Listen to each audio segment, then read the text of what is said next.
Greetings, programs, and welcome back to the Awesome Friday podcast. My name is Matthew, and joining me, as is de rigueur, is Simon for Hello. this week's discussion of movies. Say hi, Simon. Hello, back once again. Happy New Year. This is technically the first episode of the year of our Swift 2024. Happy New Year! I confused my daughter yesterday because she interpreted, Dad, why is it called the 21st century? So I told her, well, it's been 21 sets of 100 years, 21 centuries since our modern calendar switched over to AD. And she was there, oh, aren't the dinosaurs older than that? I'm like, no, this is not all time. This is when Jesus was born, obviously, which is how we set our entire calendar system based on the appearance and birth of a invisible skyman. Yeah, it's been 21 sets of 100 years since the arbitrary point that we decided to start counting from. So the year of our Swift, I'm sure, would make more sense to her completely. Yeah. So Happy New Year. I keep making the joke and people don't react to it, so I can only assume that they're silently agreeing with me. That's the most important cultural touch point of the year. Welcome to my world as an English person making jokes in Canada. When no one reacts to my jokes, I just assume that they find it hilarious and are choosing not to express that. So, well, honestly, I make it as a joke. I'm not assuming they find it hilarious. I assume they're just going, "Yeah, that's what it is." Yeah. I mean, she had a killer last year. There's no way she can top last year as a professional performer to have the year that she had and break multiple box office records by the end of it, and still be like. I mean, you haven't seen her show, have you? The mind boggles that she has the energy to do that for a couple of years all over the world. I don't know how she can do it, because she is on that stage for like 4 hours performing. There is no break there at all. It's incredible. I mean, yeah, the Eras Tour is available to watch at home now, and I haven't done it yet, mostly because we just haven't had a 3.5 hour block we could dedicate to it. And she is coming to Vancouver at the end of this year, but I was unable to secure tickets. Although not for lack of trying, I just didn't get through the system. Because I think it would be worth it.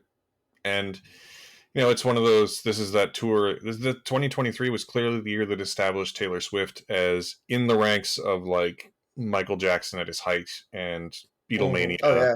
Oh, and, absolutely. In terms of like all-time acts, for better or for worse, she's always been building towards being one of them, but she clearly is one of them now.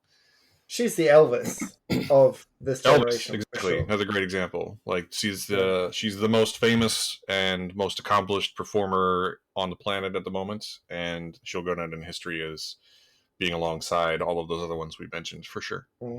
Yep, definitely. Some of my daughter's friends got tickets for Christmas, which is nice for them. Very pleased for them. 2 of her friends have tickets right by the stage, so God knows how much that cost them. But yeah, it's one of those things where I fully expect it to have been super expensive, and probably speaking, given the sort of once in a lifetime nature of it, that it would be totally worth it. Like, just totally, I think so. Whatever it costs, it's probably worth it. Again, I don't think I might not be able to afford it, but I think it's probably would be worth it if I could. Yes, I agree totally. We're just going to go and stand with a couple of other 100,000 people outside the stadium and have a little Taylor dance party outside, I think. Yeah, you're going to tailgate. So someone I know did that. One of my cousins, I have a younger cousin who went and they tailgated Taylor Swift in Seattle, which actually seemed like it was a really good time.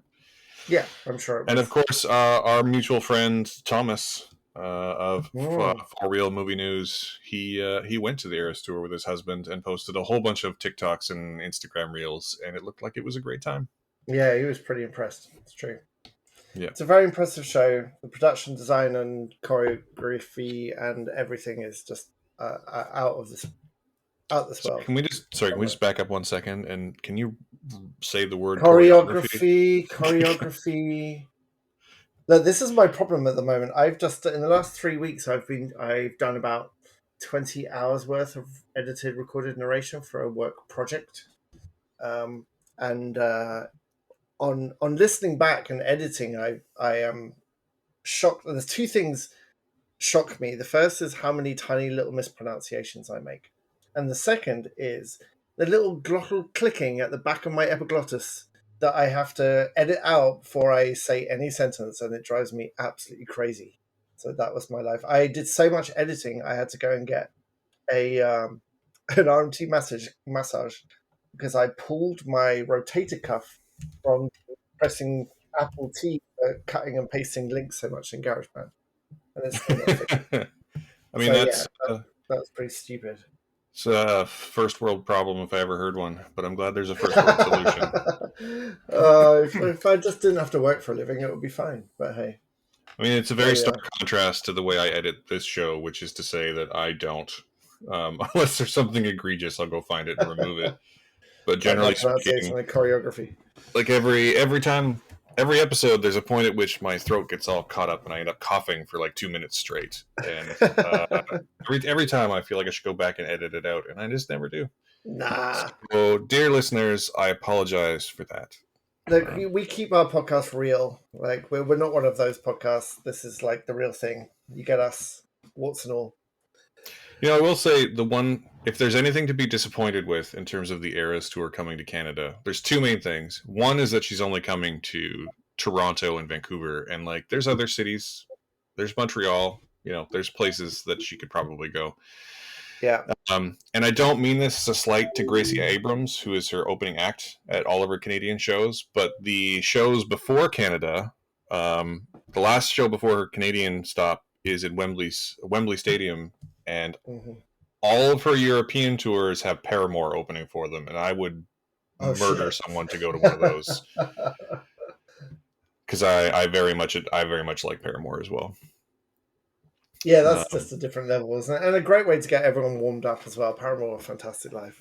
Yeah. So, you know, I haven't been to a concert since 2012. 2012? Yeah, like a proper like pop concert. Wow. Yeah. I'm not sure I have too, but I think all of that stopped around 2011 for some obscure reason, I'm sure. But for me, honestly, it was that you can just, if you look, I keep all my tickets to stuff, and there's a pretty clear transition at one point from going to a lot of concerts to going to a lot of baseball games. So it's we haven't done that in a while either. Although, yeah, I haven't really done that since the pandemic, so I need to go and buy some tickets for the Vancouver Canadians because they're always a good time. Have you, which of your music concerts, thinking about Paramore opening for Taylor Swift, like your opening act is a delicate act because you don't want to get someone who's clearly better than you are getting the crowd going. And I went to see Oasis in Margam Park, the huge Oasis concert when they were at the peak of their fame. 100,000 people packed into that park.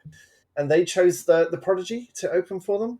And I don't know if you've ever seen 100,000 people jumping at the same time, but the Prodigy were like, whatever, however good you think they are, you are correct. Like they owned that field. They owned every single one of us. It was so loud I couldn't hear anything. And then Oasis came on, and I do love Oasis, but they weren't renowned for energetic performances. So that was a bit of a miscalculation. Have you seen anything similar, like at one of your myriad of concerts where the opening act was so much better than the main act? It was kind of stupid.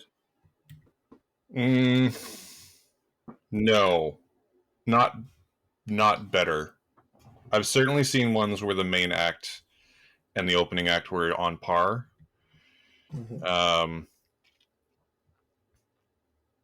Just trying to think. Yeah, I think the time I saw 9 Inch Nails on the Fragility tour, Fragility 2.0 tour, and the opening act was A Perfect Circle. It was actually Finger 11 and A Perfect Circle, but A Perfect Circle was incredible. But then 9 Inch Nails came out and played a solid like 2.5 hours of music. Like that was honestly like there's two concerts I hold up as being the best two concerts I've ever been to, and Nine Inch Nails is one of them. Yeah, well, amazing. Finger Eleven, you may not know, because they're a big sort of like rock band in the '90s in Canada. But A Perfect Circle is Maynard of Tool's other band, which I prefer. Okay. If you haven't heard of Perfect Circle, you should go listen to their stuff. They're so much. I think they're much better than Tool personally, and Tool's great. So Nine Inch Nails is one of the best concerts. What was the other one of the two? Gorillaz, so much Gorillaz. Oh, really? Oh, you know what? We had the choice to see Gorillaz, and we went to see Katie Tunstall instead. And I love Katie Tunstall, but on the night we came out and we could hear Gorillaz, and my wife and I were like, "Oh, we should have gone to see Gorillaz." So Gorillaz, I will say that like the opening act was NERD, which was great. They're super good. But it was just sort of them on stage. They were on stage and they had a couple dancers and they sang and did their thing, and it was good. But Gorillaz, which I saw on the tour for Plastic Beach, which I think might be my favorite of their albums, but that's a whole other discussion. They had literally everyone who was a featured vocalist on one of the songs on any of their albums were all there, except for Snoop Dogg. But they had pre-recorded bits of Snoop Dogg to mix into what they were performing live. And unlike other concerts I know they performed, where they're like backstage and like there's like a big screen of like the animated characters, they were on stage the whole time. That's great. It was so easily one of the best concerts I've ever been to. It's not even funny. One day that'll be nice. David Arbon's still going strong, so maybe one day. I mean, Gorillaz put out an album last year, so yeah, it's okay. It's pretty good. And then I guess the third best concert I've been to would probably be. It's not fair to say that the one act was better or worse than the other in terms of like opener, because they were technically co-headlines. But I saw Death Cab for Cutie and Franz Ferdinand in a double headline bill. That was a really good show. This might be the most early 2000s show I ever went to, but it was very good. That's awesome. Was this all in Vancouver? Yep. Oh, cool.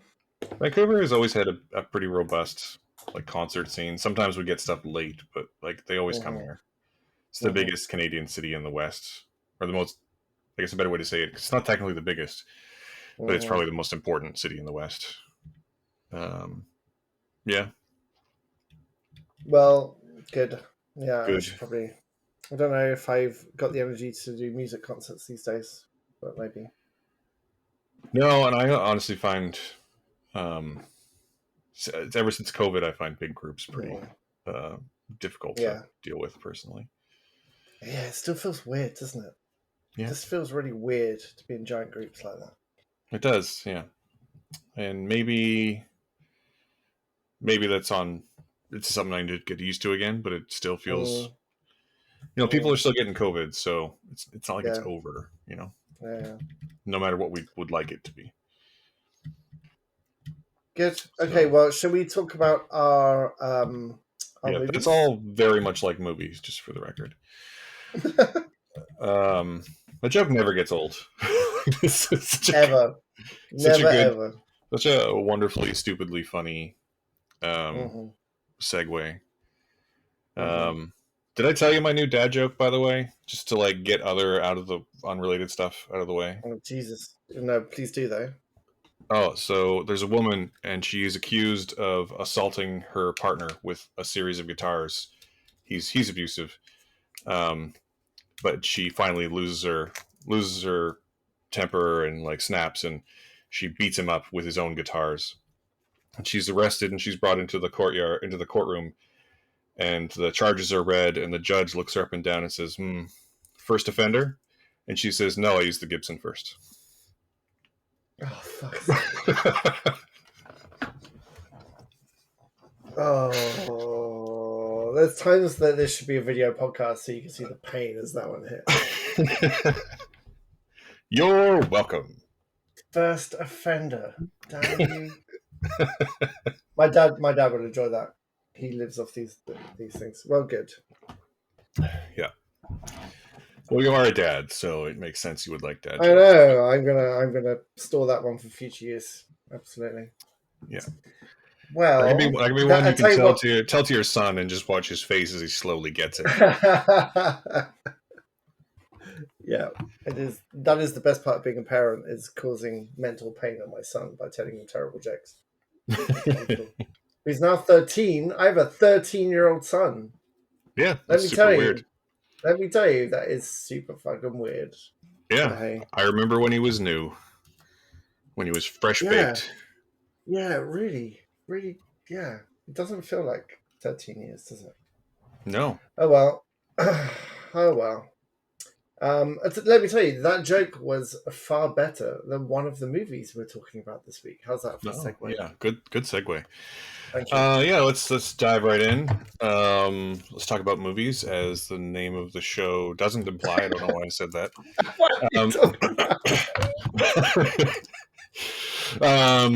we're going to talk about two movies, and we're going to start with one that is a little bit older. We're finally catching up with what is now available for home viewing, and that is the Hunger Games prequel, The Ballad of Songbirds and Snakes. This is directed by Francis Lawrence, um, who directed Hunger Games 2, 3, and 4. I think all three of them, right? Catching Fire and both parts of Mockingjay. Who did the first one? Somebody else. I thought it was the Don't same remember. guy. Don't remember off the top of my Oh, head. was it Gary Ross? Was he the first one? Oh, interesting. I thought Francis Lawrence did all of them.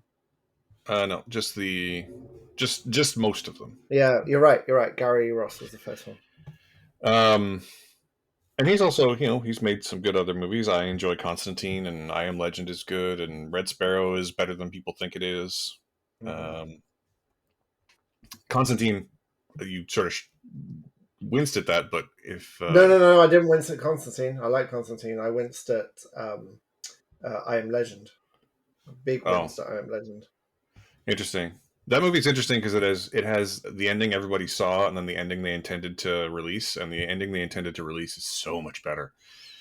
Well, it's closer to the book. It's the whole point of It's the ex- it's, book. ex- exactly the book. It's the book ending. Please, please, But please go anyway, read. Please go read the book, because it is one of the best books of that genre. yeah.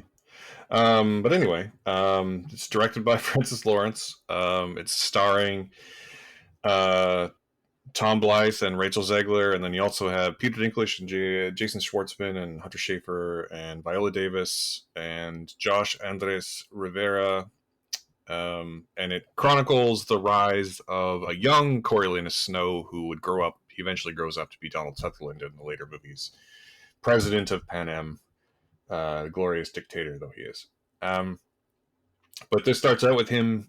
There's a prelude, but it's mainly takes place with him as an 18-year-old involved in the 10th Hunger Games as a um, mentor to the tributes, and without giving too much away for people who are actually going to like this movie, and spoiler alert, I kind of didn't.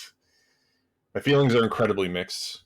Um, but the setup here is that the Hunger Games are now 10 years old, and interest in them is waning, and they're trying to find new ways to get people on board. And one of the ways they do that is they assign these um, academy students, of which Coriolanus Snow is one, to be mentors to various tributes to try and get them to be more like camera friendly. And also, it's implied that they're televising this for the first time, or at least that it has a host for the first time in Mm-hmm. Lucky Flickerman, who is Jason Schwartzman. Mm-hmm. Um, and I've said this to a couple people already, but here's my review of this film. Um, it's not great, but it is solidly good. There is a lot of really interesting callbacks. The production design is incredible. Rachel Zegler is a born star. Like, she gets to sing a lot in this movie, and she can sing with the best of them. She's so great and just magnetic every time she's on screen. Tom Blythe is fine. I don't think he has the I don't think he has the depth that Donald Sutherland has, but who does, really? And also, the character is much newer, so he's sort of finding his feet. Viola Davis is in this, and she's doing something weird, and I loved every second of it. Um, and then it gets to a point, the Hunger Games start, and Rachel Zegler's Lucy Gray Baird goes into the Hunger Games, and she's the eventual winner. And the film comes to a pretty satisfying conclusion, and then there's still an hour to go. Like that's, and then that And the last really hour is very boring, and like nothing interesting happens in it. This movie has the opposite problem of the Mockingjay movies. In my opinion, the Mockingjay movies, of which there are two, which are based on one book, there's not enough book to make those two movies, and to make them, especially as long as they are. Um, I don't think they really are 100% successful because there's just not enough story there for two movies, and this movie has the opposite problem. There is way too much book for one movie, and it's basically two different movies in one. And one of the movies is pretty okay, and the other movie is mind-numbingly dull. it's so weird, isn't it? Because this after an hour and a half, this film is 2.5 hours long, and after 90 minutes, which is my favorite length of a movie. Okay, if we could go back to an hour and a half movies, I'll be very happy. Uh, it finds a really effective end of what should be part one of a two-part movie series, because that last hour then it feels weirdly underdeveloped, and it is it's so clearly, it's actually a really clever and interesting iterative sequel. Like, it moves location, everyone gets a haircut, time has passed, statuses have changed, relationships get reappraised, people see each other after time. It's like, Yeah, I wonder, it should be another I movie. right, it should be another movie. I wonder if they planned it as a two movie thing and then got cold feet for whatever reason, just decided to get everyone in at once. And it just doesn't work. It's so weird. The structure of this film is so weird, and all the kind of goodwill. I like this film far less than you did, but that first hour and a half has some parts of it, like the design's interesting. I wish it said something, just had something to say, more than it does about the aspect of the Hunger Games, which is humans watching humans hunt humans. I think they missed a massive opportunity to start 10 years earlier, and the adoption of this punishment, these Hunger Games as punishment for the regions that lost this like civil war or whatever the war was. I would have been really interested to learn more about the context of that, and it kind of starts there and then jumps too far forward. And so all the things I was potentially interested in, it just skipped over. The general people's reaction to this idea of hunting of for punishment, doesn't really cover anything like that in any degree. The script is incredibly heavy handed. Rachel Zegler needs better movies than this and Shazam 2, because she's like a classic star. She is emotionally very good. She's got a great accent in this, which isn't her natural accent. She sings almost too well. I don't know. I was in two minds. On one hand, she's singing professionally in this movie, and someone who is like a traveling singer perhaps should maybe grade that down a little bit, because she is almost too good a singer. But she's also from a very thinly veiled analogy of like traveling, what do you call them that you can't call them anymore? I mean, Romani peoples. Romani peoples, gypsies that we used to call them. The classic idea of the traveling singers. So it does work, and she is incredibly colorful and incredibly arrogant and cocky. And part of the film's problem, I think, is that she finds this character immediately as soon as she meets this person, Donald Sutherland origins dude. There's that he is. That's what this movie is called in my head. He is from the upper ruling class, and she is from the underclass, who are ruled by a ruthless dictatorship. And there's no power. There's no interesting power dynamic at all, because instantly he kind of falls for her. Instantly she's kind of talking to him openly, and there's no interesting arc. Everyone's arc in this movie is flat, but it's still kind of interesting to a point. And then And then it keeps going for an hour. it just keeps going for an hour, and in this really weird, boring melodrama that feels then rushed, trying to get to a point, and it still doesn't say anything. And then there's this really weird twist at the end that, because at some point they've got to get President Snow, who they've spent a movie making us feel sympathy for, they've got to turn him into this ruthless, brutal antagonist of the other Hunger Games movies. And so they find a way to do that right at the end that makes really not much sense at all. And maybe we're not the audience. This is the original Hunger Games was made for the Twilight audience, very clearly. This is a Hunger Games that's made for the Riverdale audience and the Book Talk audience. This is enemies into lovers. This is like everything that key demographic loves and talks about. So I get it, but it's just not very well written at all, and the pace of it is just so weird.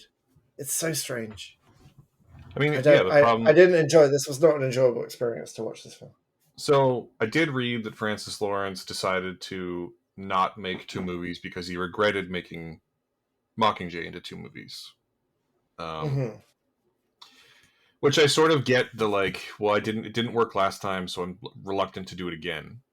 But it feels like there's such a, I mean, you have to have known though, right? Like maybe it flows better in the book. Maybe it makes more sense in the book where you could divide the book up into sections or whatever. But it's such a dramatic shift in this movie that it just doesn't work.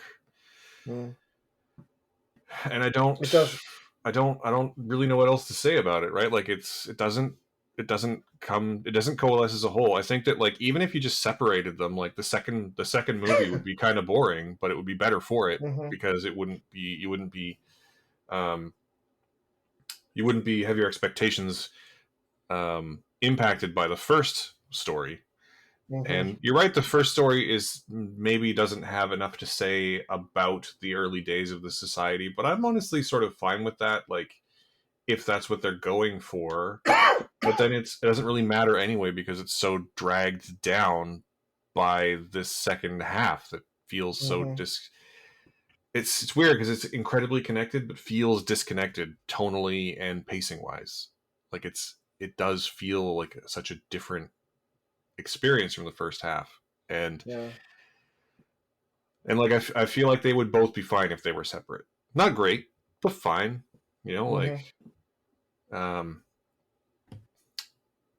I mean, there's plenty to like, at least in the first story. I legitimately enjoy everything Viola Davis did in this movie. She's playing her character so weird and so big. I feel like her and Jason Schwartzman are the only 2 people in the movie that really understood the movie they were in, because they go for really big performances in a way that I very much appreciate in this world that is meant to be exaggerated and weird and dystopian. And everyone else is actually pretty understated. I guess except Rachel Zegler, but everyone else is pretty oh, I'm quietly brooding and quietly thinking about the moral implications of something at the most surface level possible. Yeah. And meanwhile, Viola Davis is put your hand in the jar of snakes, young woman. and I mean, it's hard to say that anyone could match Stanley Tucci's energy in anything. But if you're going to cast someone to be Stanley Tucci's ancestor, I think Jason Schwartzman is a perfect choice. Yes. And just every time he's hosting the Hunger Games, and it's legitimately weird to me that someone would be hosting it for the first time in its 10th year, but that's a whole other discussion. But every time anything brutal happens, and he's and just the looks on his face are always great. He's, even when he's not saying something ridiculous, he's looking ridiculous, and I love every second of it. There's one moment where he's trying to cancel a dinner reservation just in the background. You can just hear him being like, "Yeah, no, it's going on longer than we thought." It's everything Yeah. about everything he does in the movie is great. But everyone else is so like broody and boring, and I don't. And it would be fine if it It was two movies, but it's not. So it's not. it it also does the unforgivable thing of having people react to stuff in movies that haven't happened yet. I call it the Khan reaction. Like the at one point, and this is a spoiler, but they reference Katniss at some point. I'm going to do my terrible Texas accent. Everyone calls it swamp potato, but I call it Katniss. Isn't that prettier? And it cuts to Tom Blythe's Donald Sutherland origins looking meaningfully. The music swells. It's like, Katniss. It's like someone saying to you, "Hey, Matt, this flower is actually called rhododendron." And the music swells. You look up, rhododendron. It makes no sense for him to recognize the name Katniss, and it does. This movie does that a couple of times, and it's just teeth grindingly terrible. Yeah, there's also some choices in it, like the character of Tigress, who is in the original books and she's in the original movies, is in this movie as well. And it turns out she's Snow's sister, and that is just something that maybe I'm wrong, Doesn't but it does not doesn't come up at any point that she is related to the yes. president I in the original know. movies. And I feel like that would be Oh, an important plot point, an important, and also ah. like, and I know they're living in a future. I have there's a whole other problem I have with the Hunger Games movies. But I know they're living in the future. But if Snow is 18 at the 10th Hunger Games, that means that at the 74th Hunger Games he's 82, Yes. and I mean maybe Donald Sutherland is older than I think, but he does not look or sound like an 82-year-old to me. Mm-hmm. Like it's but they also live in a future where they can just manufacture living dogs out of thin air, so who knows. um anyway. It just it wasn't. It's not well conceived. It's not well written. That everyone has a flat arc. It's weirdly two movies smushed into one. It has nothing to say about its own brutality, about its own impact of the Hunger Games. There's literally one character who's like, "Hey, this is bad," and he has anus in his name. So every time they reference him, it's hilarious. Um, I like just randomly. I really liked Ashley Liao in this. I thought she was great, and Rachel Zegler is really good, really really good. But this this film has nothing to say at all. It's I don't know why it exists. I don't know why they wanted to tap into something to to tap into that Riverdale hunky I mean, contorted man. I think they wanted to tap into that. We could probably still make money from the Hunger Games market, Well, but I don't. yeah, sorry, I'm overthinking it. I know, but the thing they do to make this young man, this idealistic young man, turn bad is so catastrophically fucking stupid. You're gonna wonder if if you accidentally slept through a part of this film because it just comes out of nowhere and it's one person. I'm not like I won't ruin it, but one person's like, "Oh, it's this number instead of this number that you did this thing." Well, and then it's suddenly all the trust evaporates, and then suddenly, it doesn't even conclude well. The ending is a disaster of this film. It's an absolute disaster. It's I don't know. I don't know why it exists I mean, I know why apart it from exists. I just to make money. I get it. it's one of those things too, where like you kind of wonder. Someone makes a really successful thing, and then someone says, "I wonder how this part of that thing got started." Mm-hmm. And I'm not against prequels exactly, but a lot of the time the stuff we choose to make prequels out of is stuff that is better left to the imagination. Like they're They're never going to come up with as good a reason for something to happen as the reason that exists in your head or that you hope exists in real life, right? Mm-hmm. And I feel like a Sure. lot of the time when sequels are written, they end up written in such a way, just like you said, right? Like that they give reverence to things that shouldn't have reverence in their own story. Like they're giving Mm-hmm. reverence to a different story, and Mm-hmm. I find that to be kind of problematic. Yeah, And it's I don't, pandering to the audience. yeah, and I feel like you can definitely write a prequel. Like there's nothing wrong with. I mean, I would honestly kind of love to see some more stories in and around the world of the Hunger Games. I'd love to see one a decent. I'd love to see a good one set in the war that set all this in motion, right? Mm-hmm. Yeah. And I'm sure that like whatever the story of I think it's quarter quell, so like the 25th or the 50th Hunger Games would be super interesting to revisit, as long as they revisit them independently, Mm. right? Like as long as they're not like very purposely being like, oh yeah, this thing that will be relevant in 50 years. Not, Mm. like it's a fine line. It's an easy trap to fall into. It's a difficult Yeah. line to walk. And yeah, I don't know. It's I not good. It's not, yeah. What are you going to give this movie out of 5? Because I've been struggling with it since I saw it. Um, Uh, because I I like I sort of like the first 3/5, and I don't the last 2/5. this is a solid 2 out of 5 movie without any thoughts at all. I thought Tom Blythe was fine, Rachel Zegler's great, and some of the movies potentially interesting, but it's just so badly put together, and it really annoys me when characters emerge fully formed in their relationships without us seeing how they get to that point. And so barely, it's not a 1 star, it's barely a 2 star for me. Yeah, I think again I like the first story, and I think it's you're right. It doesn't really have a lot to say, but it is at least interesting and entertaining for the most Mm. part. Um, and then all the entertaining stuff goes away. So I'm gonna also give it a 2. Like when I initially saw it, I thought I might give it a 3, but it's clearly a 2 because the second story drags it down just that much. Um, so it's probably a higher 2 than yours, but not by much. Yeah, yeah. That's fair enough. Would you ever watch this film again, though? I wouldn't.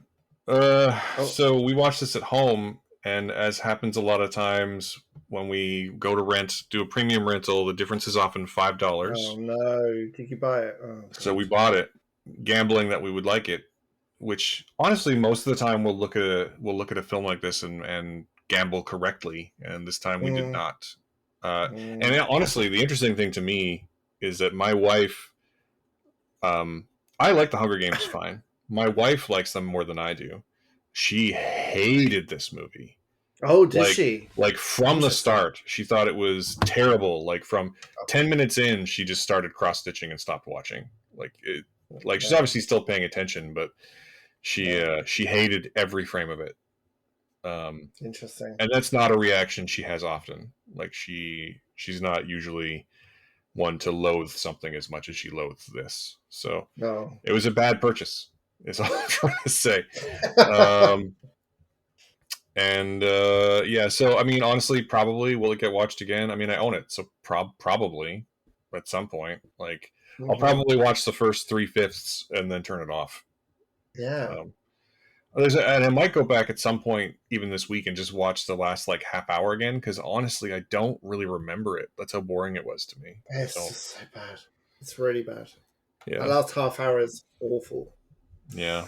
Uh, oh well. Good job, everyone involved. We've made some money from the franchise.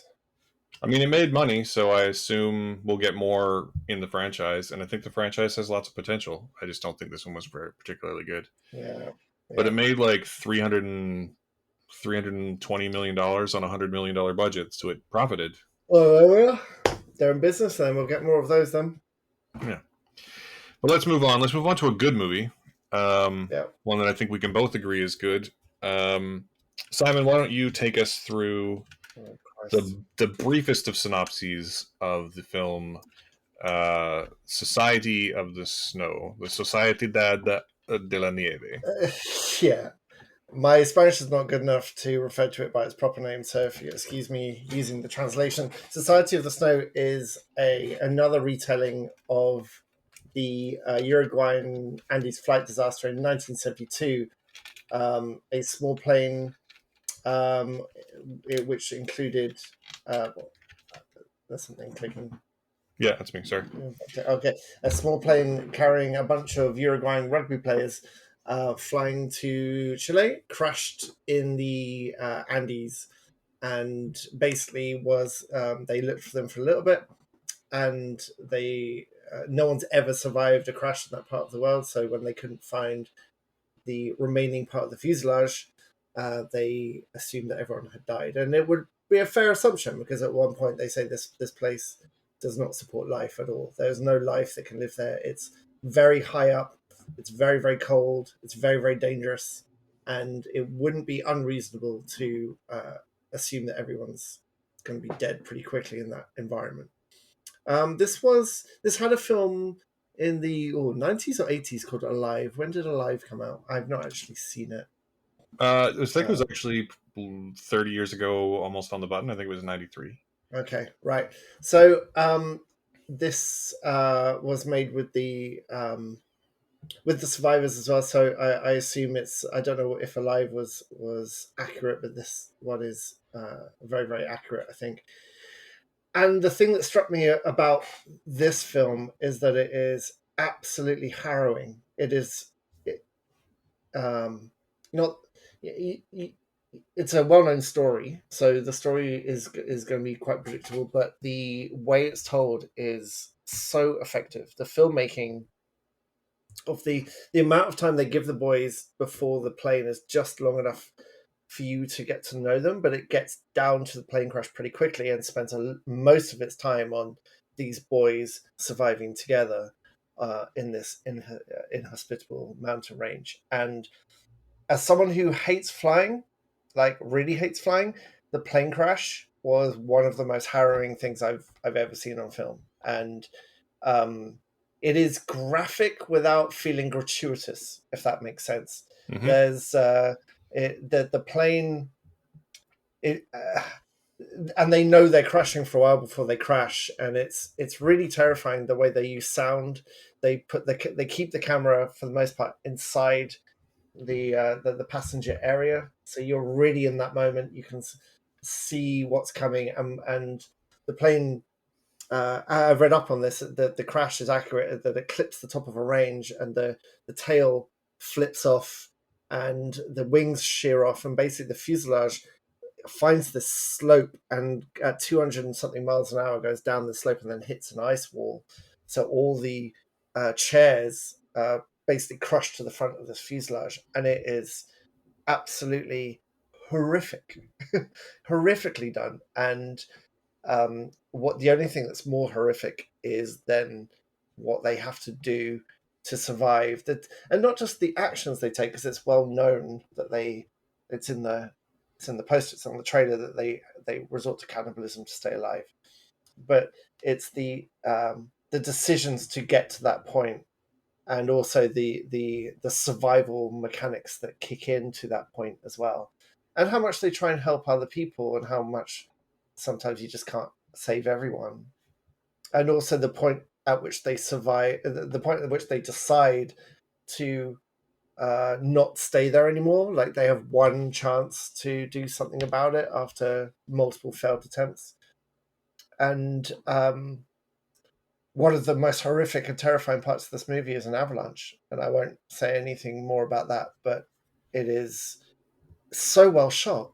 It's Mm-hmm. so well shot. I would love to watch a behind the scenes making of this, because the boys in this film either were emaciated on a mountain, or they have one of the best sets and costume and makeup people I've ever seen, because they look horrific by the end of this process, and they look gaunt, and the eyes are like bloodshot and sort of puffy as well. It's really incredible, and um, absolutely terrifying.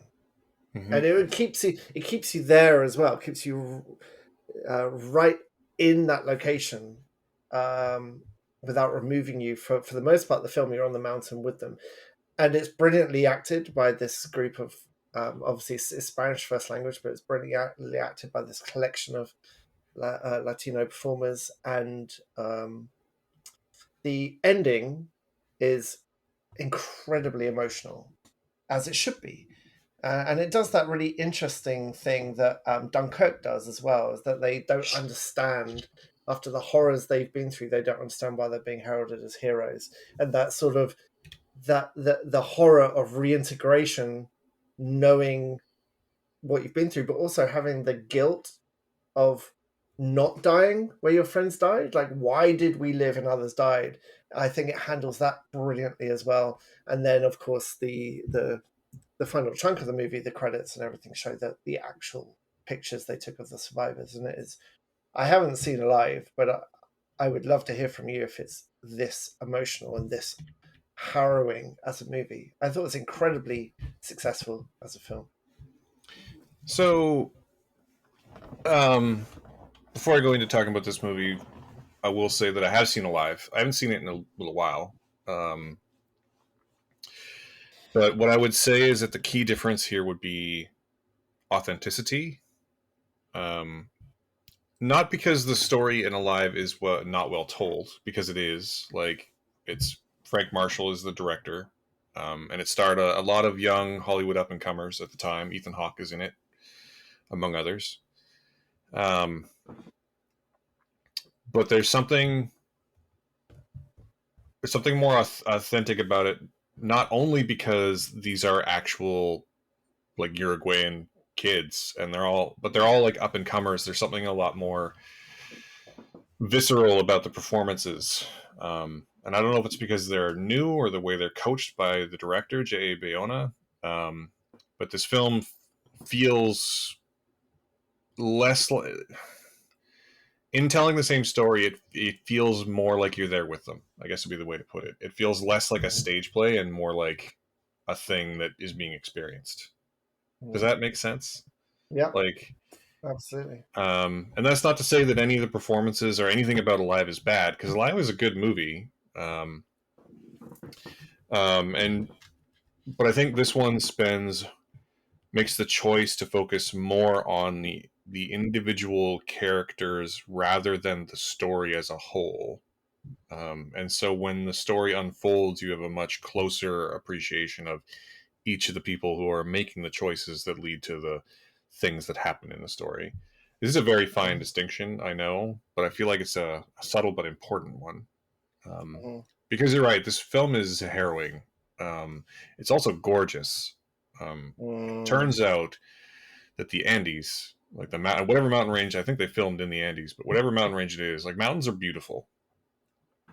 Um, I think they filmed in Spain and in Chile. I think they actually went to the Mm. actual crash site, whereas Alive was filmed here in BC, right? So, All and right. it's a different kind. They're still beautiful, but it's a different kind of beautiful. Um, Mm. but yeah, I think that the key difference here is that it feels like a more authentic retelling, and it feels also just like the level of, like, effects, both practical and digital, are have come a long way since Mm. 1993. So a lot of the stuff, the avalanche scene in particular, is one you highlighted. The avalanche scene does something really similar to the crash scene you mentioned, where, like, they are at the time of the avalanche, they are all in the fuselage, sort of hiding from the elements, and most of that scene is shot from inside the fuselage as they are Mm. experiencing it. So you're always there with them. It's never Mm. zoomed out to show you what's happening. You're always there with them as it's happening, and I think that's a Mm. really key distinction between this and Live. Um, and yeah, this film is great. It's a really well known story. I don't really feel like I need to recap it any more than you already have. But the way the young actors all interact with one another, um, the way they come to the choices that they come to, the way that their whole story plays out, is like you're never not rooting for them. Um, And because it's so focused on each of them, I think each death, because they don't all die, it's not like the plane crashed and half of them died and half of them lived, and those are the ones that got rescued. People Mm. died throughout this um, experience, Mm. and by keeping the focus on the individual characters throughout, it makes every single death far more impactful. Mm. Um, there's a couple of the ending of this movie is one thing, but there's a couple of deaths even towards the end of the second and beginning of the third act that are difficult to bear, um, and just wonderfully performed by this cast of effectively all unknown actors. Like I they're just that's incredible. yeah, like none of these, almost none of the people in this movie are people who would have like even other credits. At least one, the kid who plays Antonio Vizintin, or whose nickname in the movie is Tintin. He's a rugby player. He's an international rugby player, not an actor. Mm. Um, and I think that brings a there's no like there's Mm. no pretension in any of the performances. There's no performativeness in any of the performances. It's all very grounded and very real. And again, I'm going to come back to the word authentic uh, in a way that really makes this a harrowing watch. And I would say it's on track to, it's the best new movie of 2024, but it's actually a 2023 film technically. So Right. this film is on the short list for the Oscar for best foreign language film, and or best international feature as it's called now. And Mm. I'm pretty confident it'll get through to the ballot for the award. I think it's great. We talked about newcomers a couple of weeks ago with the holdovers as well, with the guy from there who was brand new, and I think the authenticity of of um, not having too much like training. Does that make sense? Like they are so all of these boys are so real and in the moment, and I think so much comes from them just feeling what they should be feeling at the time without overthinking it. But Hmm. also the other advantage you have that you probably don't have in a live is that there's no famous faces, so you don't. Sometimes it's easy to predict who's going to live and who's going to die and who's going to make it to the end credits, depending on the cast list. And the I didn't know the story well enough to know which of them will survive, and so every death is meaningful, as you said. And there's perhaps it, I don't want to say more meaningful, but the ones who survived and the ones who hung on and then sort of kind of faded or made the decision to fade towards the end, Hmm. that's just gut wrenching, gut Hmm. wrenching.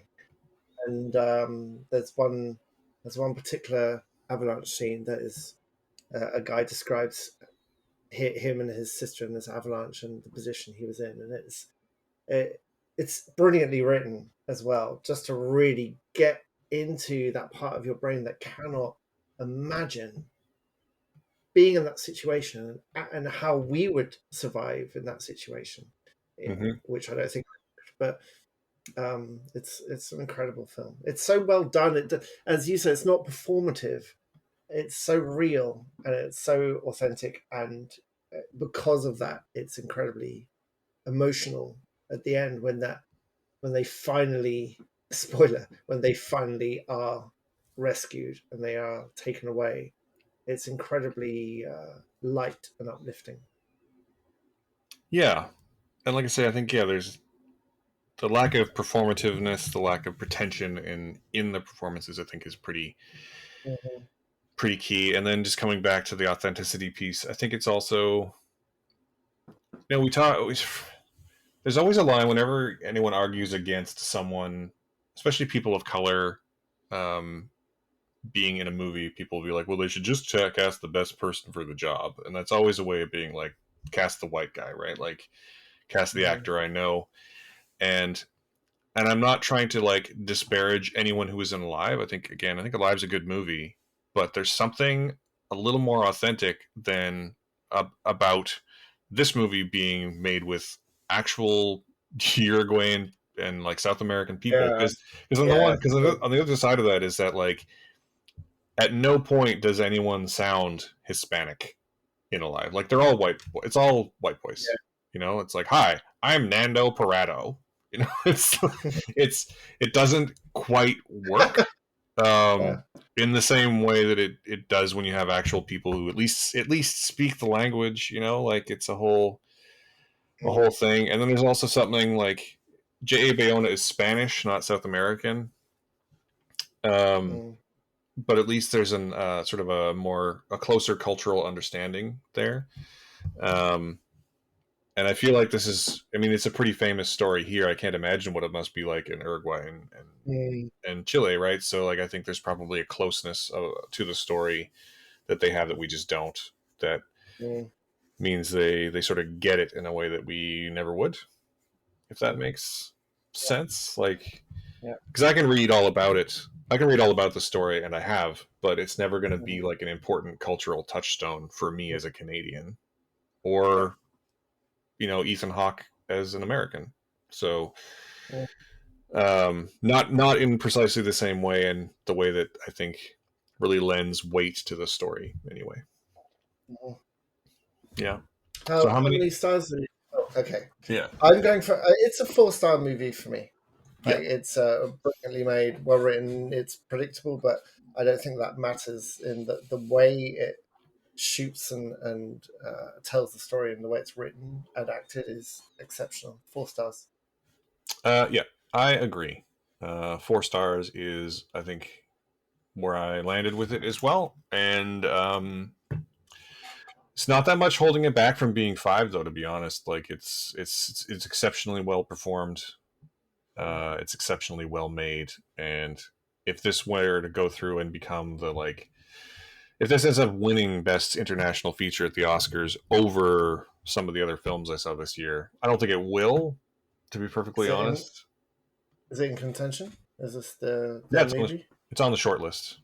We Oh, don't have the actual nominees yet, but it's on the short list. right. Yeah, that would be fantastic.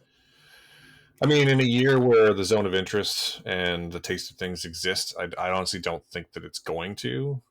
But if it did, I would not be upset about it. Right? Mm. Like, and to be fair, I'm not. I try to not be upset about any award wins. I'm trying to, be that guy who celebrates the winners, not laments the losers. But um, I think it's entirely worthy of being in the category. Is all I'm trying to get to. Mm. Yeah. Good. Yeah. Okay, you wrap it there. Yeah. Um, yeah. Anything else you want to say before we sign off? Any messages for the kids out there? I highly recommend you watch the new Percy Jackson series on Disney Plus, even if you are not into or sort of the YA fantasy style genre stories. The movies are fine. The movies that came out famously made them older because they too wanted to tap into the Twilight crowd. And Rick Riordan, who was a brilliant writer, was not very happy with that at all. He's involved with this, and they've cast the kid that Ryan Reynolds found to play young him off the internet. Turns out he is fantastic, and they've cast the main trio of actors who are now age accurate to the books, and the events are far closer to the books. Um, it's just really, really well made and well acted and intelligently done and really exciting to watch as well. So I thoroughly recommend you dive into that. We're 4 episodes into that, and it's real family favorite here already. It's excellent. Hmm. I have heard that. I just haven't made the effort just yet. I have things I'm excited to talk about for various reasons, none of which I'm allowed to talk about yet. Well, they all sound wonderful. Yeah, due to various embargoes and other things. But 2023 closed out as one of the best years of cinema I can remember, and here's hoping 2024 continues that trend because I like when things are good. That's all I'm trying to say. um, but yeah, let's wrap it up there because that is as good a place as any. If you are listening to us, thank you so much. If you've liked what you've heard, consider supporting us. You can do that in a number of ways. The easiest and probably most impactful way would be to subscribe or like or 5-star review us on your podcasting platform of choice. Another more direct way would be to support us on Patreon, which is patreon.com/MC Simpson, which I am way too lazy to change. And every week we do a bonus round. This week we talked about films from that we received on physical media for Christmas. And there's it's always a lively but far more rambly, more fluid, natural discussion, I think. And they're a lot of fun to make. And you can listen to those for as little as $2 Canadian a month. Bargain. Yeah, it's a bargain. That's what, it's like 40 cents American and about 25p. So, do what you will with it. Yes. That's every drachma. You can support, a starving child in Africa or us for less than the price of a cup of coffee. In fact, now you can do both for less than the price of a cup of coffee in Canada. So I suggest you do that. Yes, easily. Yeah, if you'd like to look us up, you can find me on all the socials. I'm at SmatthewAF in most places. The show is at Awesome Friday CA in most places. Simon is famously not on social media, and he is much better for it. Oh my god! But you can find us all. Simon is at Temporary Pen. My website is at stretch.ca, and the show is awesomefriday.ca as well. Last but not least, we of course are here in Vancouver on the unceded and ancestral territories of the Musqueam, Tsleil-Waututh, and Squamish nations. And thank you so much once again for joining us on this Awesome Friday.